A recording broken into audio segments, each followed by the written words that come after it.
नमस्कार दोस्तों, आज हम इस वीडियो में बात करेंगे बिना रजिस्ट्री पेपर के भी आप लोन अगेंस्ट प्रॉपर्टी कैसे ले सकते हैं। दोस्तों, लोन अगेंस्ट प्रॉपर्टी के लिए सबसे महत्वपूर्ण बात रजिस्ट्री के पेपर होते हैं। अगर आप लोन अगेंस्ट प्रॉपर्टी लेना चाहते हैं और आपके पास रजिस्ट्री के पेपर नहीं है, मतलब आपके प्रॉपर्टी पेपर में रजिस्ट्री नहीं है, तब भी एक ऑप्शन होता है जिससे आपका लोन अगेंस्ट प्रॉपर्टी हो सकता है और आपके पैसों की कमी पूरी हो सकती है।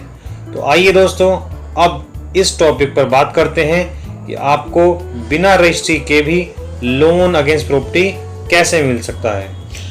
पर उससे पहले आपसे निवेदन है कि अगर आपको फाइनेंस से संबंधित वीडियो आपके लिए फ़ायदेमंद साबित होती हो तो मेरे इस YouTube चैनल को सब्सक्राइब जरूर करें, ताकि मेरे कोई नई वीडियो आते ही आपको सबसे पहले नोटिफिकेशन मिलता रहे।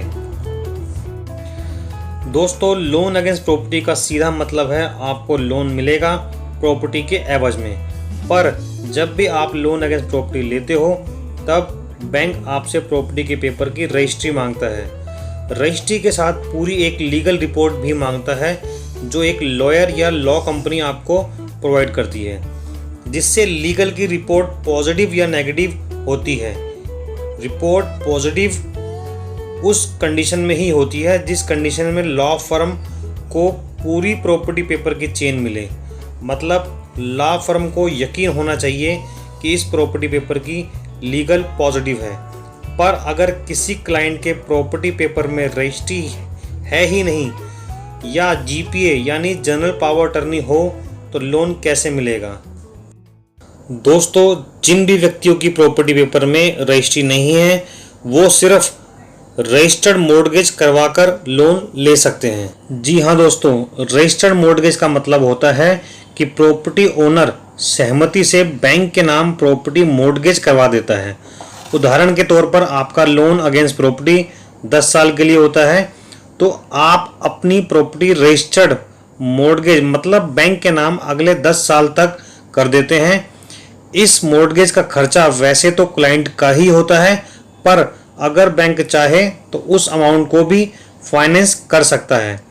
पर इन सब प्रोसेस को अप्रूवल देना है या नहीं, ये सब क्रेडिट मैनेजर के पास होता है कि वो जब क्लाइंट से बिजनेस इंस्पेक्शन के लिए मिलता है तब अगर क्रेडिट मैनेजर को कंफर्ट है तो वो इस प्रोसेस के लिए हाँ कह सकता है, अन्यथा जिससे विदाउट रजिस्ट्री के भी आपको लोन मिल सकता है।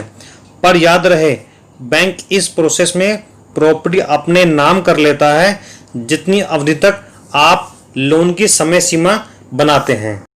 यहाँ पर गौर करने वाली बात यह है कि अगर प्रॉपर्टी बैंक के नाम से होगी तो क्लाइंट क्या करेगा। इस परिस्थिति में प्रॉपर्टी का कब्जा क्लाइंट के पास ही होता है और एक एग्रीमेंट जो रजिस्ट्रार के कार्यालय में ही बनता है, जिसमें लिखा होता है कि जब तक क्लाइंट लोन की पूरी पेमेंट उतार नहीं देता, जब तक उस प्रॉपर्टी का मालिक बैंक है रजिस्टर मॉर्गेज के हिसाब से। तो अगर व्यक्ति की इंटेंशन नेक है और प्रॉपर्टी पेपर में रजिस्ट्री नहीं है तो इस ऑप्शन को फॉलो किया जा सकता है।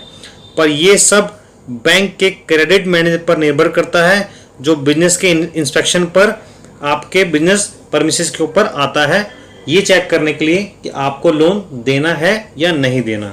इस परिस्थिति में कि आपको आपके बिजनेस के लिए फंड चाहिए और प्रॉपर्टी पेपर की रजिस्ट्री नहीं है, तो इस ऑप्शन के बारे में आप बैंक या एनबीएफसी से बात कर सकते हैं और अपनी बिजनेस की ज़रूरतों को पूरा कर सकते हैं।